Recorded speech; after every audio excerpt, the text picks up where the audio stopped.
bạn về đồng đồng như sa tâm ế lo mà hệ như sa tâm ế ba hệ thông đồng ra tâm đây mà quanh ra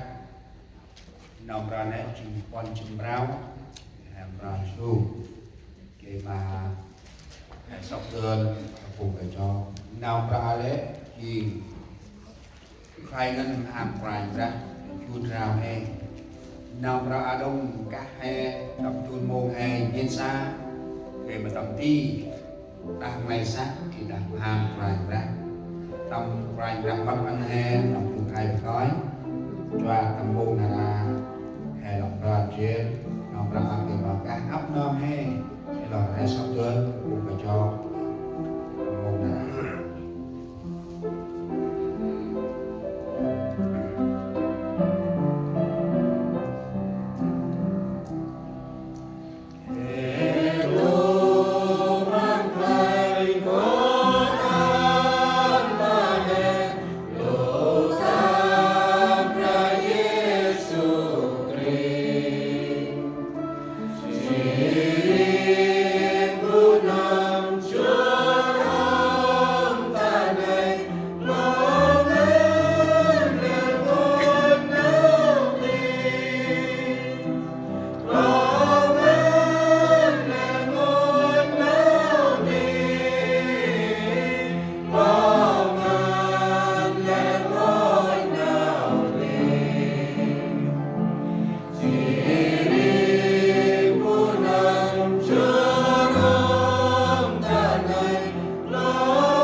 ôi apol phu con tập ngắt rêu tập mọc ra hiệu quả vua tương sang rêu cả cùng tập tên trong ngày sáng hoài ra ngọn cái cho tâm đất trình ha đưa tập con phu con mà bước răng đu mà ham hoài ra hết áp non phu con ư hoài giúp an đông nào ít bớt nào que quách nuôi nấm nào mình áp mồm na ta nạp xoài ra cái tận bụng đun coi đã nào đi chim cô phùng gòn nào que quách nào tim hết nào tụt coi ta nạp ra nữa cái lo con phùng gòn sóc cơn có bung chỉ phải cho cả ăn về cứ ta bằng năm mà bước ra lù chỉ ngoài nhớ cha cũng ăn tổng tí ngoài ra trở lại năm một con phải Jesus Amen đó lọc ra đông đồng ba đồng quần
Trong một đồng hàng biết trong đi năm